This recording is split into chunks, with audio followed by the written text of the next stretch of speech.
Jeff Kirui, KTN News. Now, the body of the late retired President Mwai Kibaki was moved from the Lee Funeral Home to Parliament buildings early Monday morning under tight security accorded military fanfare. Also, long queues were also witnessed as Kenyans trooped to pay their last respect to the third president of the republic. As KTN's Emmanuel now reports, the body was ferried in a special gun carriage that has a lot of significance. Slowly, gently, and with military precision, the body of the late retired President Stanley Emilio Mwai Kibaki left the Lee Funeral Home on its way to Parliament buildings. The journey started at exactly 15 minutes to 7 a.m. Draped in the national flag and immaculately placed on this special military gun carriage, the casket carrying the remains of Kenya's third president snaked along Agwing's Korek Road, down Valley Road, and into Kenyatta Avenue. It took approximately 25 minutes for the cortege to arrive at Parliament buildings, where military officers were at hand to receive the body of a man who once served as their commander-in-chief. A befitting guard of honor was mounted along Parliament Road for the entry procession into Parliament.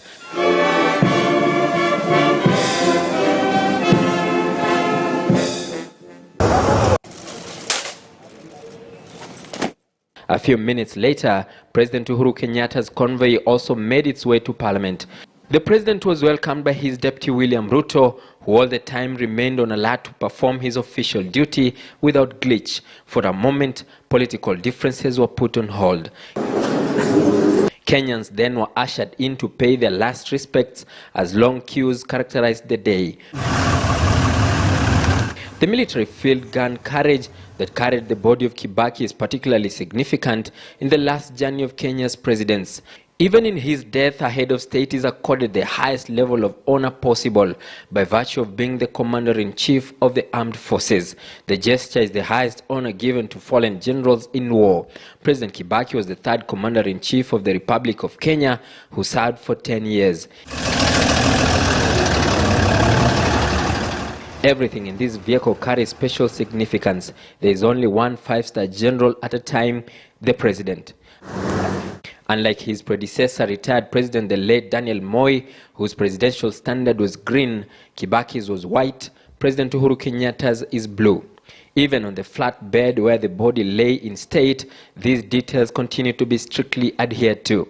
The difference juxtaposed. This type of funeral, where the remains of a former head of state are carried on a gun carriage, was borrowed from the British.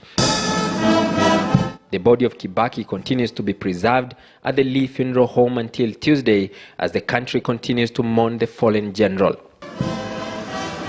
Kenyans will now have another day tomorrow to continue viewing the body of the late President Emilio Mwai Kibaki here in Parliament buildings as they continue to give their tributes and messages of condolence across the country. Emmanuel, KTN News, Parliament buildings, Nairobi. And of course, you want to know what's going down in Nyeri. Burial preparations are underway.